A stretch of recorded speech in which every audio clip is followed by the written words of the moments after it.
A very good evening and a warm welcome to our first edition of UBC News Tonight on this 19th day of February 2026. I'm Lauryn Masika Kazimoto. We do welcome you into this space. Before we get into tonight's news bulletin, let's first take a look at the top stories tonight.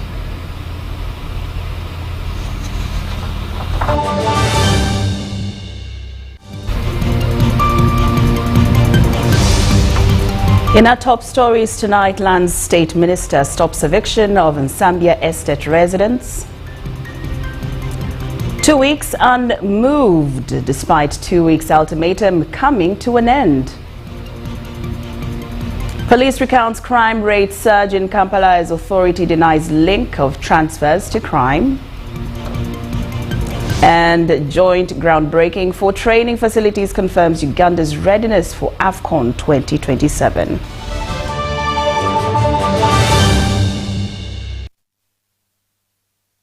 Good evening once again.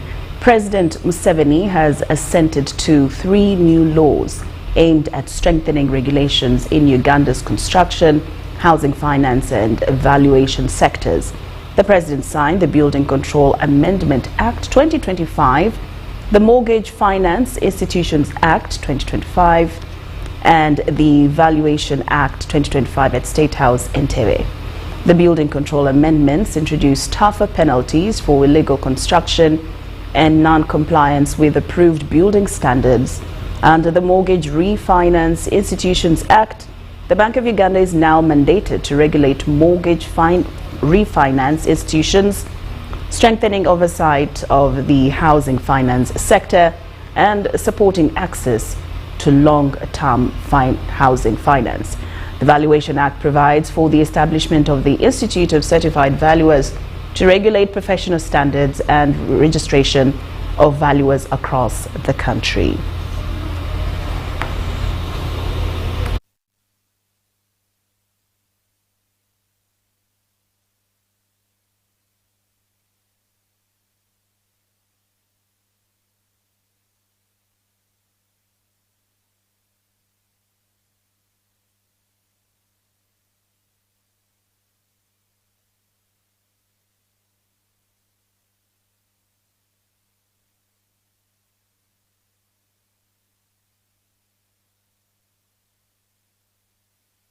Police have intensified enforcement based on historical patterns and how offences should be handled.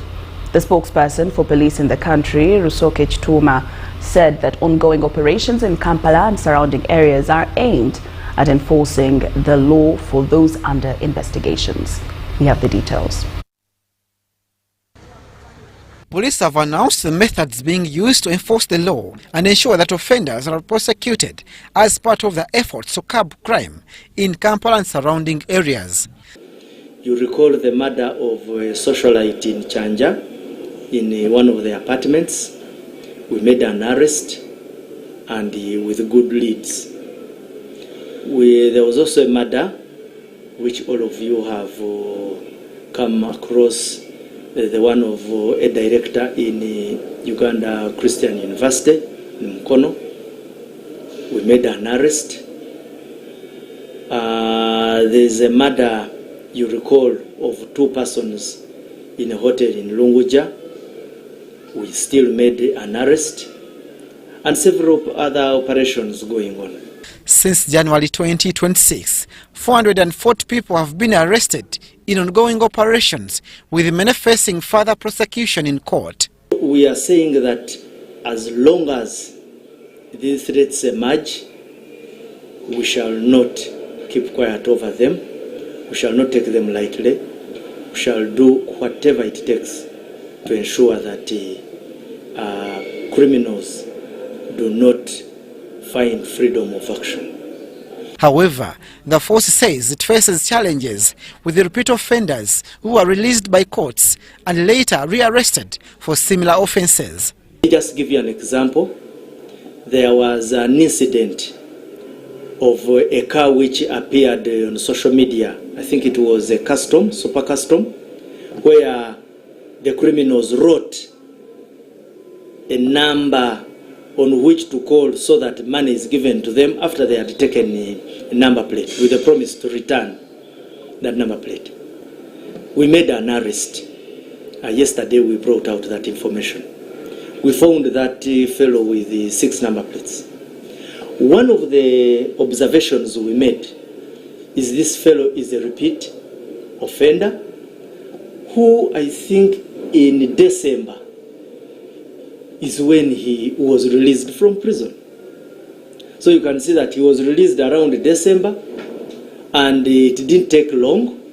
He was already blocking people's number plates and demanding money with menaces. According to security assessments, unemployment and drug abuse remain the leading causes of crime in Kampala metropolitan area. So many young people engaged in consumption of illicit drugs. Some of these things have a good bearing on the crime rates, not only in Uganda, but all over the globe. Police have dismissed claims linking recent transfers of senior officers to the spike in crime within their respective areas of command. Transfers for us in forces are normal troop movements. And usually the head of the institution, and in this particular case the Inspector General of Police, will always move his troops for purposes of tapping into the best efficiency he can get out of them. Among them are the Kampala Metropolitan Commander, Commissioner of Police Richard Esega, the Old Kampala Division Police Commander Francis Liga, and the Head of Crime Intelligence in Kampala Metropolitan Area. They are currently awaiting fresh deployments. Abdul Nasser Lubwama and the Regan Ahumza for UBC. The head of State House Investors Protection Unit, Colonel Edith Nakalema, has urged established business people to help transfer entrepreneurial skills to the youth as a way of tackling unemployment. Nakalema was speaking at the Youth Platform Africa celebration marking 18 years of goat farming in Gomba district. Over 300 farmers gathered in Gomba district at the Youth Platform Africa YPA farm to celebrate 18 years of goat farming. Youth Platform Africa started in 2008 with only 100 goats, but the farm now has thousands of goats. Obed Ben, General Manager of YPA Goat Project, spoke about the growth. Right now, Youth Platform Africa harbors a herd of 143,000 goats. And we currently have 1,408 employees that we are working together on this project. Colonel Edith Nakalema, also the patron of Youth Platform Africa, commended the organization for initiating positive change and transformation through farming. She challenged other entrepreneurs to embrace knowledge transfer, especially to the younger generation. The young people to work with those other young people that are already in production chain, because they cannot fail to work and benefit from the area where they are interested in. YPA is really doing great work by also supporting the vulnerable children. Young people and other farmers commended YPA for teaching others about goat farming. If they come and see what they are doing, they can pick the interest also to be even employed or to go and do some farming somewhere. I learned a lot of stuff, and I've discovered that you can really start from something small and it grows into something bigger. The Seventh-day Adventist President of Nsambya, Pastor Dr. Vani, was the chief guest. He encouraged YPA to trust in the Lord that great things can be achieved and urged Youth Platform Africa to extend its programs to other African countries. Witness this concerted fight against poverty in Africa. N'okulaba olutalo luno sinziggu kafungula nkete olw'okulwanyisa obwavu okubujja mu semazinge n'ey'omwana w'omuddugavu Africa. An unflinching commitment. N'okulabika nga beewereddeyo ddala to empower our citizens. Youth Platform Africa is dedicated to creating sustainable livelihoods through agribusiness, particularly goat farming and maize cultivation.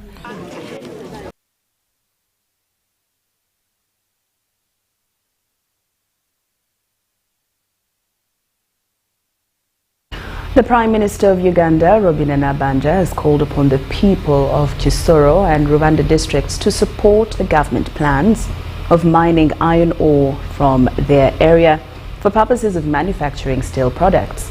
The Prime Minister was today meeting leaders from Kisoro and Rwanda to harmonize their position to allow the investor to embark on extracting the mineral and adequate compensation of the project-affected people. The meeting took place at her office in Kampala. The Ministry of Energy and Mineral Development discovered that some parts of Kisoro and the Rwanda districts are endowed with iron ore, good to manufacture steel products. The ministry has since identified Devic Steel Mills Uganda Limited to invest over $550 million, approximately 2 trillion Uganda shillings. The iron ore is largely found in the sub-county of Muko in Rwanda district and 2 villages of Kijukuta and Kijeyo in Bukimbiri County in Kisoro district. The total mining area identified under EL 522 have already been surveyed by the government surveyors. 90% of the land comprises of forest or farmland with very few inhabitants. Today, the Prime Minister of Uganda, Robin Nsambya, had an interaction with the leaders from the 2 districts to harmonize their position to allow the investor to proceed with the mining. We have an investor who wants to establish an iron ore processing plant. The President directed the Minister for Lands and myself and the Minister of Energy and Mineral Development to support the investor.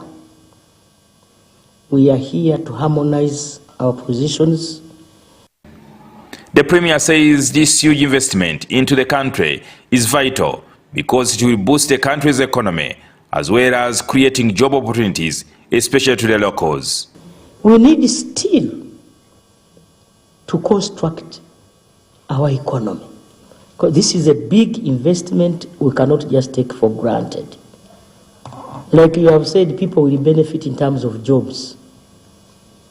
Rwanda will not be the same. Kisoro will not remain the same. And so the earlier we supported our investor, the better. So our position is that we want mining, but our concern is fair, prompt and transparent compensation. We have traveled along with the landowners. They have sat, they have made a committee, and they all agree that on a fair compensation, timely compensation, they will and they are willing. The meeting was also attended by the Land Minister Judith Nabakoba, Minister of State for Finance Henry Musasizi, and Deputy Attorney General Jackson Kafuzi. Compulsory land acquisition, we are going to consider the landowners, not the brokers. The landowners in those respective areas are going to be met by the technical people. Their properties or gardens are going to be assessed. What I expect is that this meeting harmonizes and we go to the President when we are harmonized. After government acquiring this land, a license is going to be given to this gentleman, the investor. And one of the conditions for licensing includes paying royalties.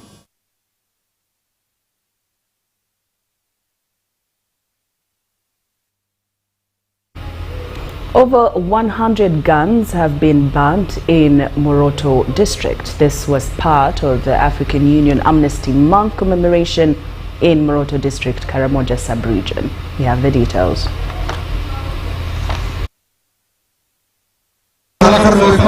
Over 100 guns have been burnt at Naitakwe Playground, Moroto District, Karamoja Sub-Region, as part of the activities for commemorating African Union Amnesty Month aimed at reducing violence, strengthening security, and foster peace by removing uncontrolled weapons from civilian possession. Assistant Commissioner of Police Florence Chidabira is the coordinator of small arms and light weapons at the Ministry of Internal Affairs. At the community of this region, for the cooperation we've extended to the government of Uganda, the security officers, in volunteering most of the guns out of the legal hands.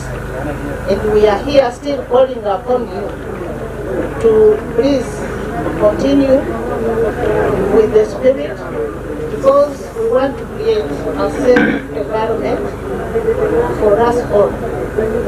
The initiative is to silent guns come 2030.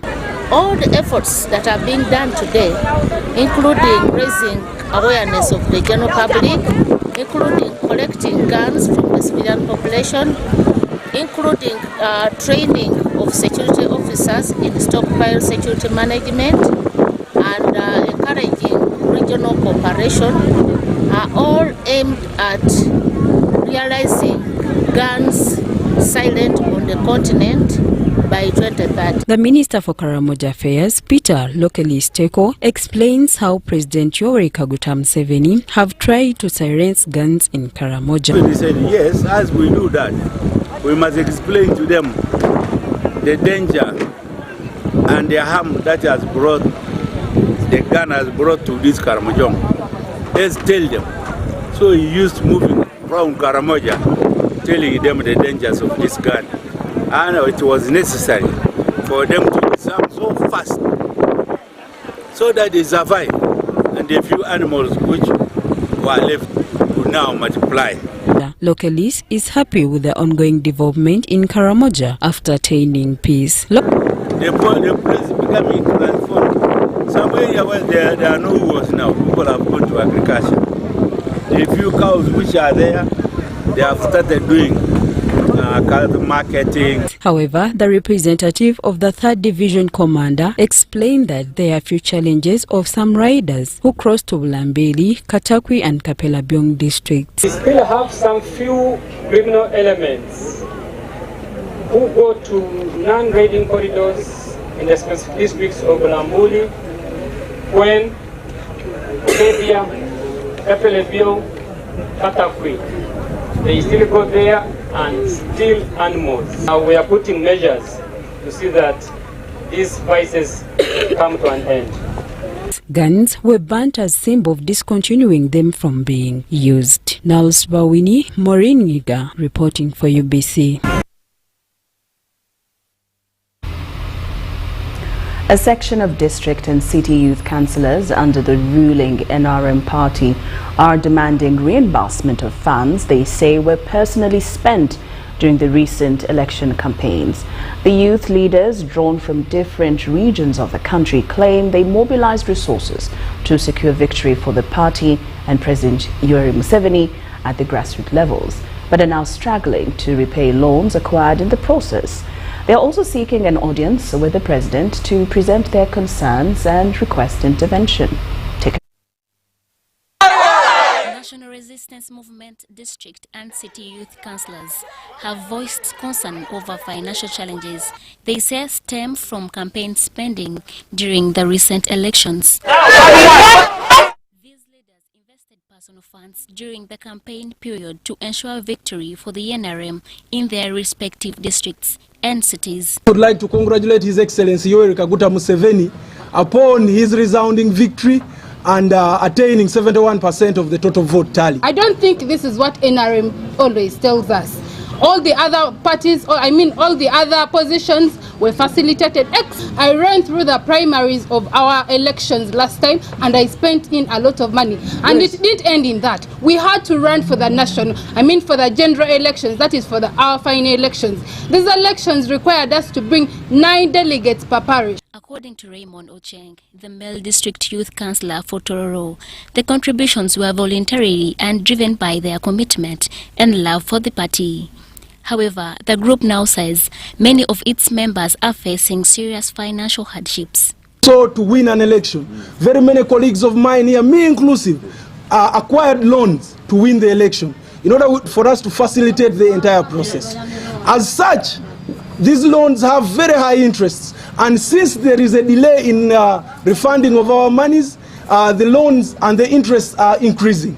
They are now demanding that the party refunds the money spent, citing the high costs incurred during the election period. It is therefore our plea that we come here today to request that His Excellency Yoweri Kaguta Museveni and all the individuals who are part of this, who can listen to our pleas, come out and please help the young people. Responding to their concerns, the NRM Director of Information, Publicity, Public Relations and Spokesperson, Emmanuel Dombo, asked the youth leaders to formally present their grievances to the party structures for consideration. I have talked to the Director of Finance, Hajati Madina Naham, and asked her about these people who are converged at the Secretariat. And she has advised that they have written to the National Chairman about the concerns of the young people. He, however, cautioned them against investing personal funds in politics with the expectation of reimbursement. Of Uganda, not to incur political debts. People should not sell what they have or borrow money because they want to gain elective offices. The youth councillors maintain that they remain loyal to the NRM but are urging swift action to address their concerns before the financial pressure worsens. Irene Faith Nantongo.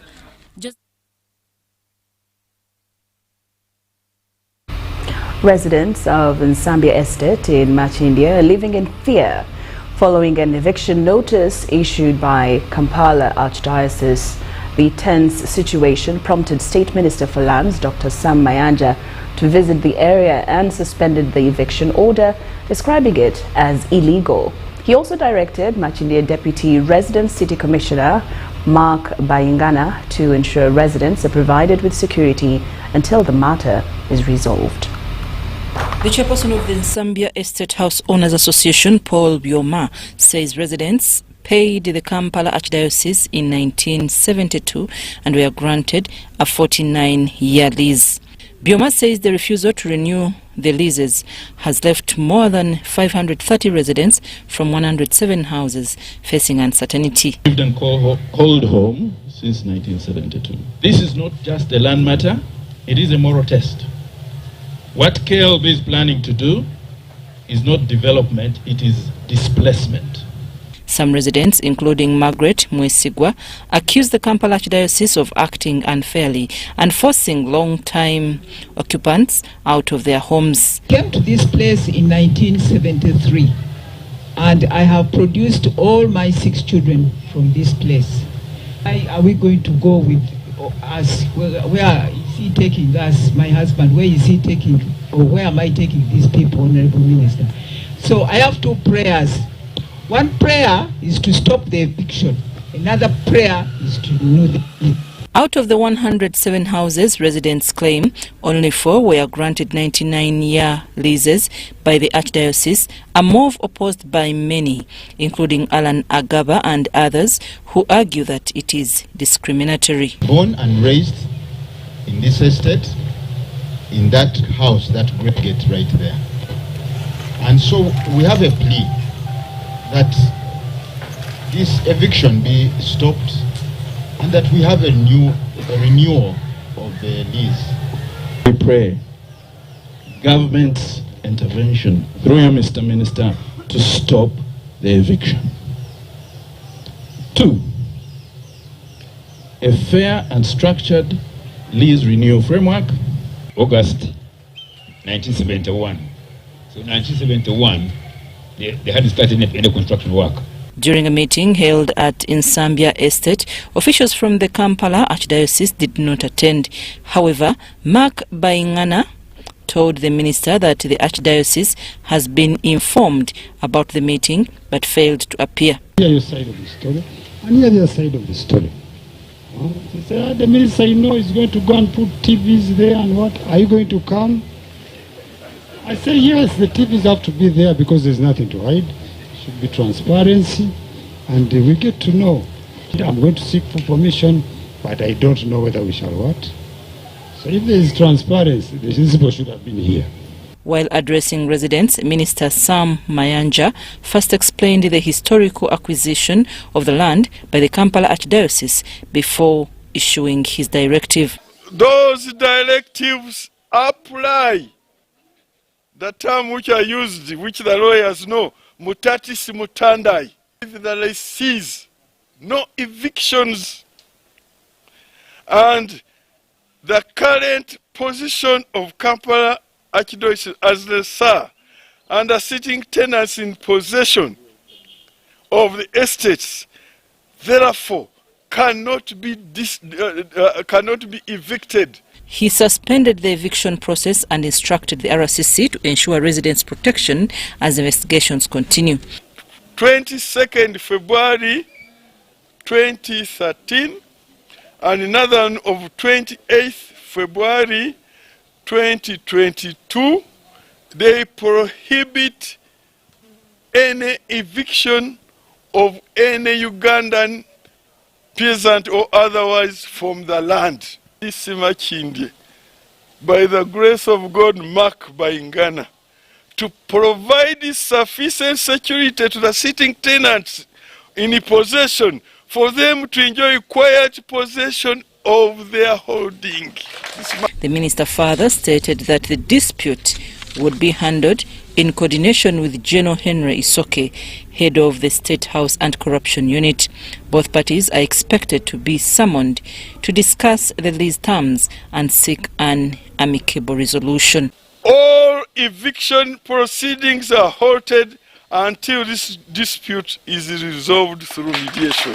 Residents who say they have lived in the area since 1971 argue that under Uganda's constitution, their leases should be renewed for up to 99 years. They maintain that attempted eviction is unlawful and are hopeful that government intervention will secure their stay.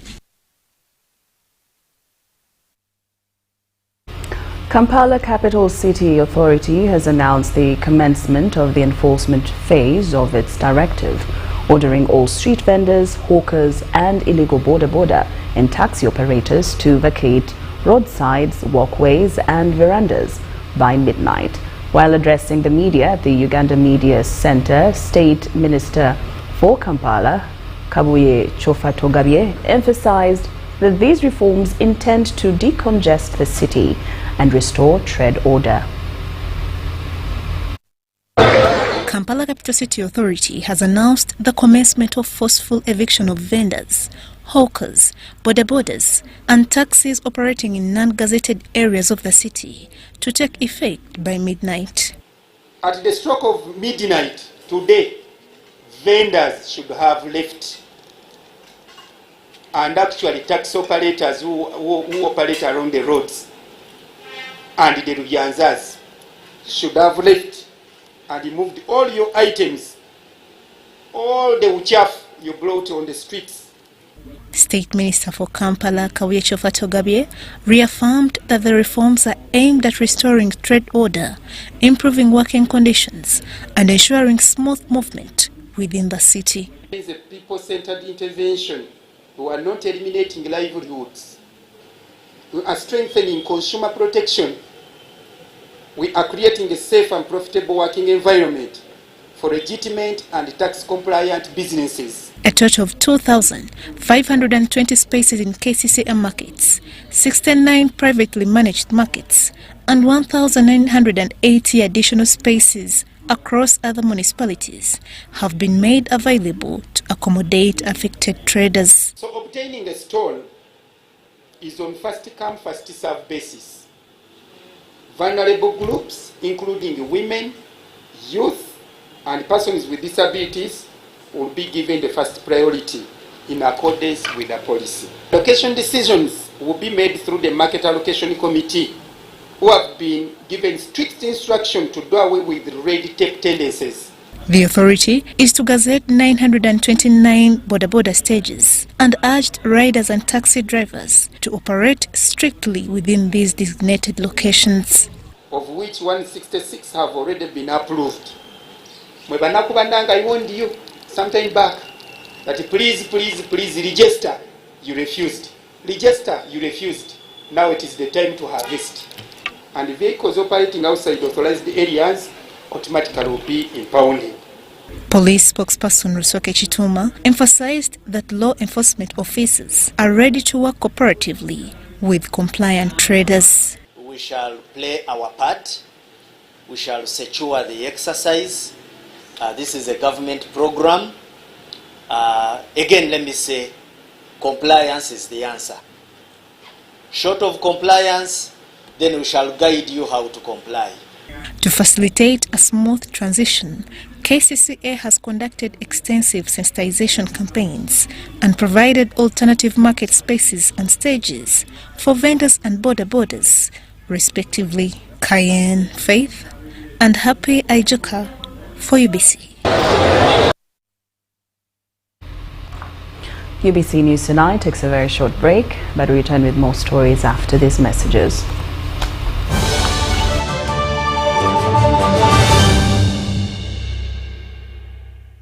Somchara. Yes, Daddy. You know the children are going back to school and things are a bit tight. For now, why don't you take half of the fees to junior school, and for the school van contribution, we shall pay later. Daddy, why don't we pay using MTN Momo, where we stand a chance of winning school fees for a whole year and more? By the way, you can also apply for a school fees loan, and also participating schools can win a school van. That's right! Win school fees for a whole year and more. Get Momo goodies and a school van for participating schools. You can also apply for a school fees loan. Simply dial *165*80# or use the Momo app.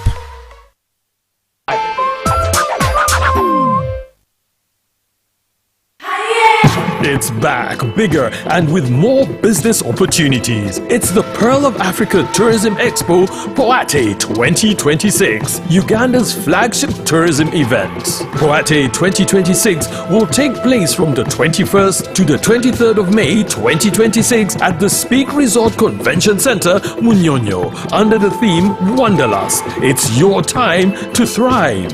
Yes, it's your time to tap into Uganda's renewed optimism and tourism growth. Tourism stakeholders, travel trade partners, and tourism enthusiasts will be part of the Poate 2026. Come and network with like-minded people and unlock new business opportunities. To participate, register at www.poate.co.ug. Poate 2026 is brought to you by Uganda Tourism Board and partners.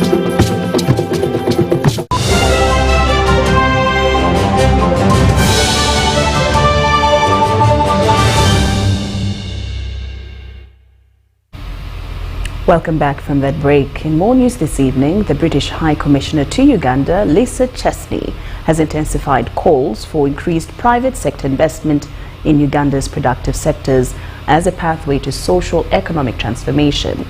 Chesney emphasized the need to move beyond traditional trade models and instead focus on high-value industries such as manufacturing, agro-processing, mineral value addition, and oil and gas to drive sustainable economic growth. The British High Commissioner to Uganda, Her Excellency Lisa Chesney, has officially welcomed the joint British and Indian business delegation from the Westminster Africa Business Association and the South Asian Chamber of Commerce and Industry in Kampala. This engagement follows the working visit by the Prime Minister Nsambya to the United Kingdom in October last year, where she met a large delegation from the Westminster Africa Business Association in London. The visit was aimed at strengthening business diplomacy between the two countries. This is a sort of first ever trilateral mission actually between the UK, India and Uganda. And what you're seeing tonight is a reception. There's lots of networking, lots of connections made. And these delegations are here looking for opportunities for business investment and growth. Looking to help Ugandan companies to export to the United Kingdom. Again, we're here as your friends. We want to help you to achieve the 10 times growth strategy which we've heard so much about this week. Her Excellency Lisa Chesney, the British High Commissioner to Uganda, reiterated the importance of shifting from traditional trade models and embracing high-value industries, including manufacturing, oil and gas, and other value-adding sectors. We've got about £1.3 billion when we look at our investment vehicles, all aligned to the ATM, and another £1 billion in the pipeline. So the areas that I think are really exciting, so services is big between the UK and Uganda, but also we've talked a lot about agriculture, agro-industrialisation, agro-processing. That would certainly be another area I would signal. We've done a small amount to support the coffee market. So Uganda's High Commissioner to the United Kingdom, Nimisha Madvani, commended Uganda's stable investment climate and encouraged the delegation to explore opportunities within the country. They have already had some exciting moments. They've spent a day in Jinja, they've been to Kakira, they've been on the Lake Victoria, another group went to Murchison Falls, Ziwa Rhinos, and most of us went to Kapeka. We're going to be signing an MOU tomorrow with the ICT for one of the projects of the delegations that are visiting with us today, and public-private partnerships, tourism development, hospitality and infrastructure. Other participants at the engagement also shared their views on deepening trade and investment cooperation. I would like to share how impressed I've been with how progressive the Ugandan government is, particularly around the development of human capital. It has also been really exciting to see so many inspiring women leading with such energy and passion, particularly Ugandan's first ever female Prime Minister. Uganda approaches the next phase of growth. Those that will have the biggest advantage are those who are here now, because the train is moving. And whether it's oil and gas, whether it is infrastructure, whether it is commodities, we also are talking about our tenfold GDP growth ambitions. The engagement, which brought together players from various sectors, was organized by the British Chamber of Commerce Uganda and targets supporting the British and Indian delegations in deepening their understanding of the Ugandan market and facilitating business-to-business linkages. Rebecca Natongo, Susan Nabugude for ABC News. As the European Union marks 50 years of diplomatic presence and partnership in Uganda, the EU ambassador to Uganda, His Excellency Jan Sadek, highlighted major investments, growing trade ties and plans for a year-long celebration of the EU-Uganda relations. Take a look. 50 years after the European Union delegation opened its office in Kampala in 1976, the EU and Uganda are celebrating a long-term result-driven partnership. Speaking at the launch, the EU ambassador to Uganda, Jan Sadek, said the anniversary is not just about the number, but also people and impact. Over these 50 years, the European Union has invested over 5 billion euros in development cooperation in Uganda. And alongside that, we estimate roughly another 5 billion euros in European private investment. Companies building, trading, employing and innovating in Uganda and taking long-term bets on Uganda's future. The partnership has seen investments in infrastructure, energy, education, health and climate resilience, where projects supported include the Northern Uganda's post-conflict recovery, conservation of natural parks and major road networks such as the Kampala Northern Bypass. One place where this partnership has been visible in very human terms is northern Uganda. Conflict left deep scars, social, economic, personal. The EU stood with the communities during recovery, rebuilding, restoring livelihoods, strengthening local governance, and reconnecting the region to national development. Ugandan exports to the EU have nearly tripled since 2019. Rising to approximately 1.5 billion euros, with Uganda recording a positive trade balance in recent years. Coffee remains a key export, with Europe taking the largest share of Uganda's coffee shipments. In terms of coffee, which is one of our major exports, the EU takes about 72% of all the exports of coffee from Uganda. And that is extremely important. We would like to see, however, that we add more value to the coffee, and that is why we are looking forward to getting investors who can come set up a shop here, process, add more value, and then we export more processed coffee than the green beans. The EU market demands not only very high quality products, but also products that help us comply with our commitments when it comes to, for example, combating climate change, protecting the environment, combating child labor, supporting labor rights, etc. As part of the Golden Jubilee celebrations, activities will include Europe Day events in May, regional engagements across Uganda, and a commemorative exhibition, among others. Marina Mkose, UBC News.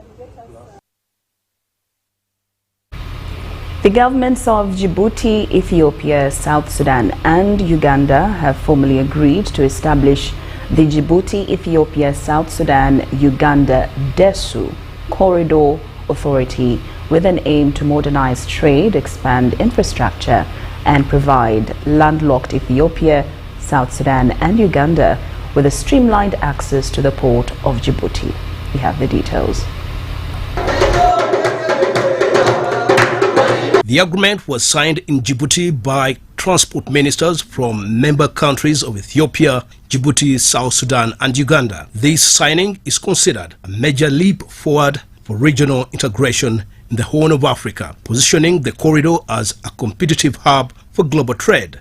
The intention is to open a trade route from the interior of Africa, especially Uganda, through South Sudan, through Ethiopia, to Djibouti, which prides itself in having one of the best ports on the continent. The director of Djibouti Port Authority has been at the forefront of ensuring that this corridor is improved. And General Saleh is one of the vision bearers of this corridor. General Saleh has been very influential from the start, since 2024, when he okayed that we continue with that project. So the survey that we did, all the negotiations have made us reach where we are. These alignments remove structures, bottlenecks that has historically constrained trade. Honorable Hassan Hamoud Ibrahim, the Minister of Infrastructure and Equipment in Djibouti, said this agreement moves us from aspiration to implementation for Ethiopia and our neighbors. The project involves joint investments in road, rail and digital infrastructure. This corridor serves as a critical alternative route for South Sudan and Uganda. The government of the Republic of South Sudan will continue to invest in quality and reliable infrastructure. That is key for boosting productivity, enhancing productivity and long-term sustainable transport and infrastructure development. We are committed to ensuring that no country in our region remains isolated from global trade networks. Our active participation in this corridor authority reflects this commitment and our belief in the power of regional integration to unlock opportunities. By establishing a unified regulatory framework, the member states intend to lower transit costs, reduce trade barriers and boost regional investment. We are fully joining you, and this is why the European Union has provided its financial support for an amount of 32 million euros. But this is not the most important. I think the most important is that we have listened at your aspiration. The corridor establishes a continuous logistics chain connecting port of Djibouti, Ethiopia, South Sudan and Uganda via Nimule border to Gulu and Kampala city. National Planning Authority launched the 2025 State of Uganda Population Report highlighting mental health as a critical national emergency and a central pillar for human capital development. The report places mental health at the center of national development and demographic planning, calling for urgent action to protect the well-being of Uganda's population. The report warns that mental health conditions now affect nearly 1 in 4 Ugandans, with reported cases at health facilities rising by 71% between 2021 and 2024. State of Uganda Population Report, also serving as a planning instrument, translates population evidence into actionable intelligence for national and sub-national decision-making. The report shows that Uganda's population currently stands at 45.9 million people, with half under the age of 18. Over 57% of the population is of working age. Yet, according to the 2024 census, half of the youth remain unemployed. 33.1% of households still practice subsistence living, and 12% of persons aged 10 and above experience psychological distress. The SUPRI 2025 findings show facility-reported mental health cases increased by over 70% between 2021 and 2024. 70% facility-reported. Approximately 24% of the adults and 23% of the children are affected by mental health conditions. If we are to neglect it, the demographic dividend narrows. If we address it strategically, the dividend expands.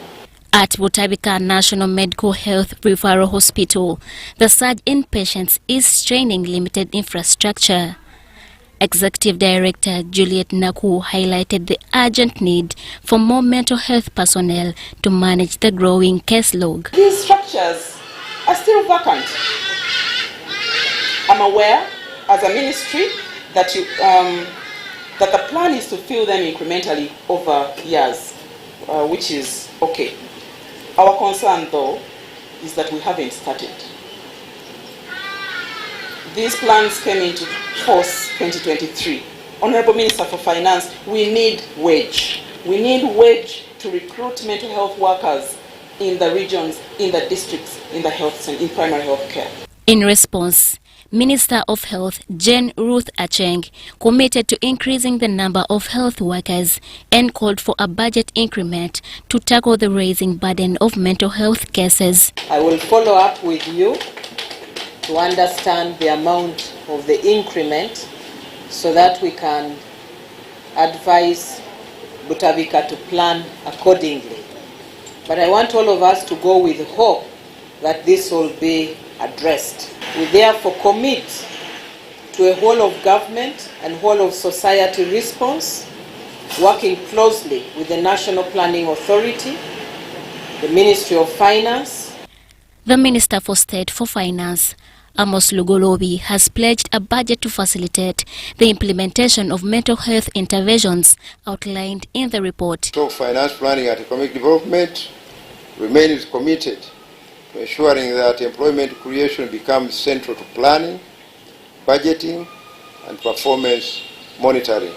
For treatment health not only as a clinical emergency, but as an economic signal. Addressing the growing emergency of mental health with a particular focus on this interrelation that I am talking about between mental health, sexual and reproductive health, and gender-based violence is key to ensuring that Uganda's youthful population can thrive and attain their full potential. The report underscores that addressing mental health is not just a mental issue, but a national development priority as Uganda faces growing pressures from unemployment, urbanization, and social vulnerabilities. Irene Faith Nantongo, Gertrude Ainembabazi, UBC News. So, Muchara. Yes, Daddy. You know the children are going back to school and things are a bit tight, huh? For now, why don't you take half of the fees to junior school, and for the school van contribution, we shall pay later, huh? Daddy, why don't we pay using MTN Momo, where we stand a chance of winning school fees for a whole year and more?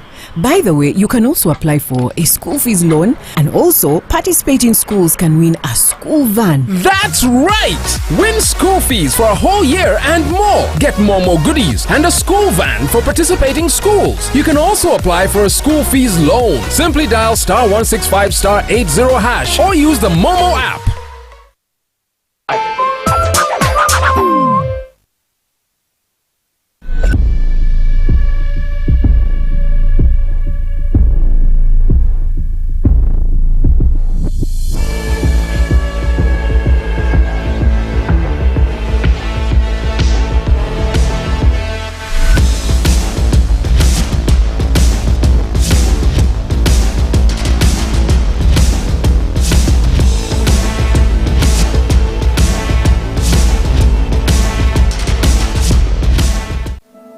Across Telenga's host communities, families are accessing transformative opportunities. Youth are gaining practical skills that lead to employment. Farmers are getting improved yields and stepping into profitable value chains. Local businesses are joining supply networks once considered beyond reach. Women are accessing programs that open new opportunities and strengthen their voices and well-being. Families are benefiting from improved infrastructure that makes access to essential services easier, faster, and more affordable. Communities are shaping decisions, ensuring development reflects their needs. This is progress you can see, feel, and live every day. It is real shared value, where communities do not simply live near development, but experience it in their lives. And it's about growing together and building a future rooted in sustainable development.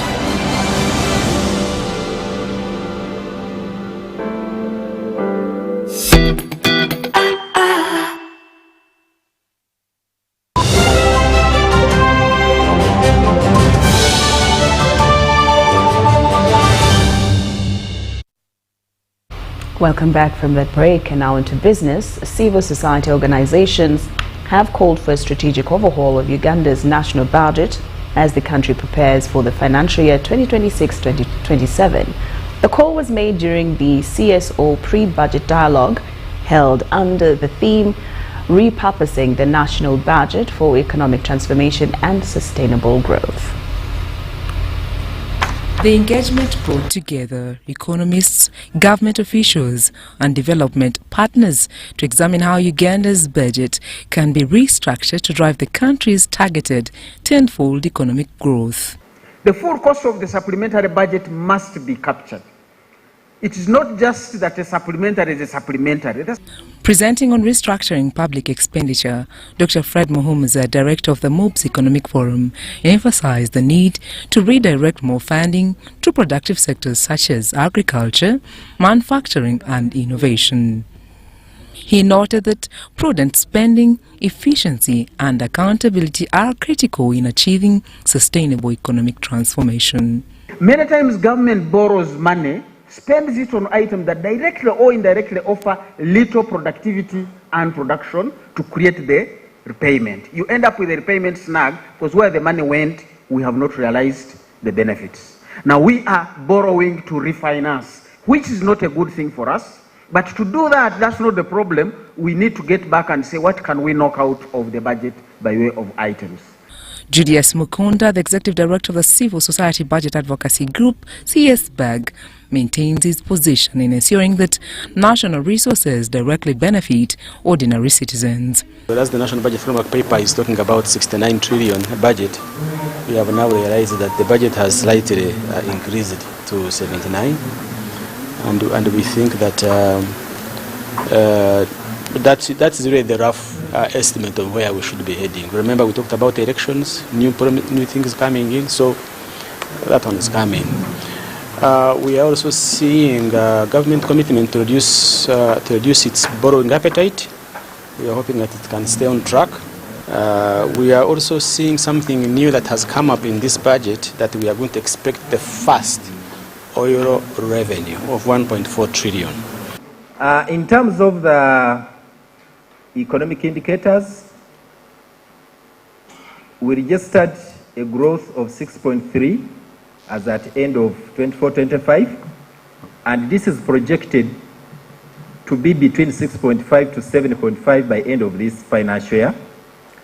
And as a result, the size of our economy is projected to also increase to 249.4 trillion Uganda shillings. So we shall try to examine the process and see how much BOU and the rest of the stakeholders are putting in to contain it to the 3.1. Stakeholders urged for increased transparency, citizen participation and improved resource allocation to ensure the national budget effectively responds to Uganda's development aspirations. Now, if you want to be as competitive and grow like China, and China is one of the countries that has done more than even tenfold growth, it's not just about power, but strategy. It's not about what strength have you thrown in. What is your strategy? Sandra Kahunde, Prosi Chontawire. News Tonight.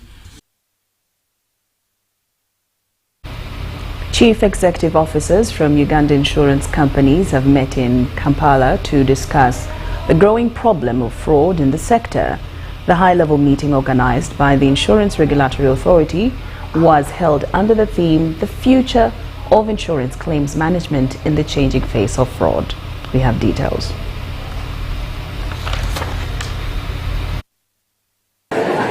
Insurance leaders say fraud cases are becoming more advanced and harder to detect, putting companies at financial risk and damaging public trust. It has been observed from various studies which have been made that fraud or fraudulent claims have increased. However, some of them have been detected before payment. Some of them have gone through up to payment. But that's why we encouraged the underwriters to develop a fraudulent register. They must share information when someone is recognized as having processed a fraudulent claim. We must keep track of their actions around all other underwriters or other insurance companies.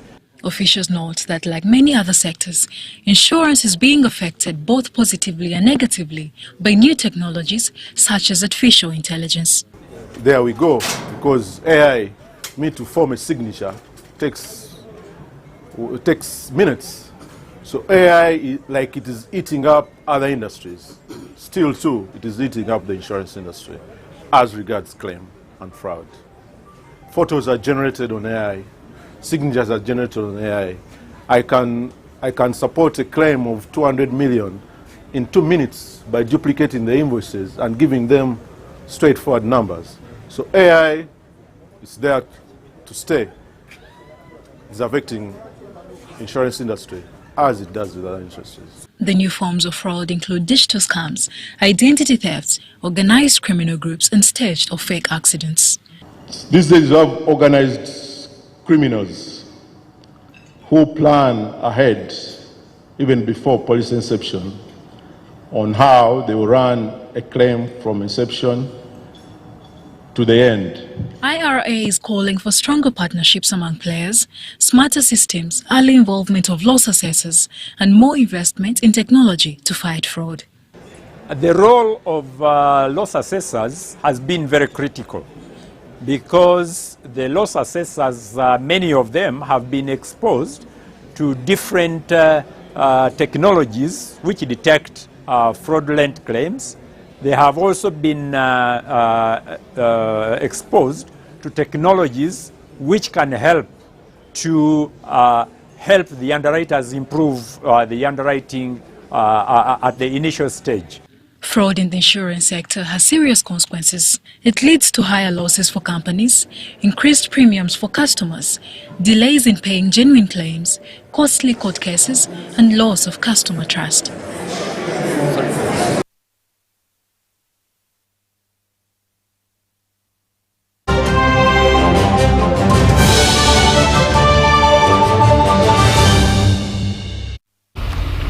And into sports, the Uganda International Badminton Tournament entered day 3 with most of the Ugandan players eliminated from the competition.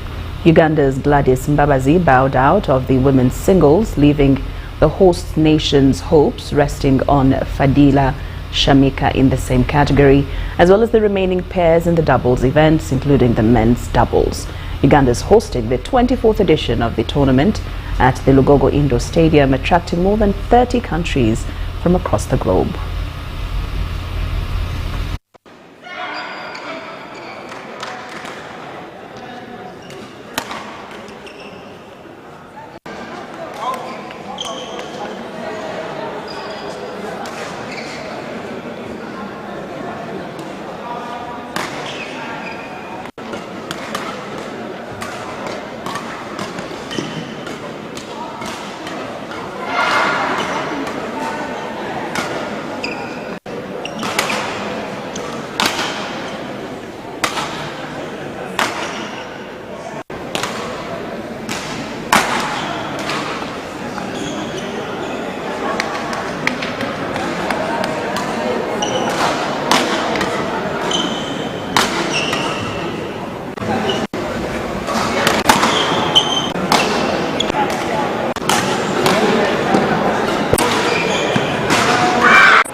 And with that, UBC News Tonight has come to an end. Do join me at 10 o'clock for our second edition of UBC News Tonight with more stories.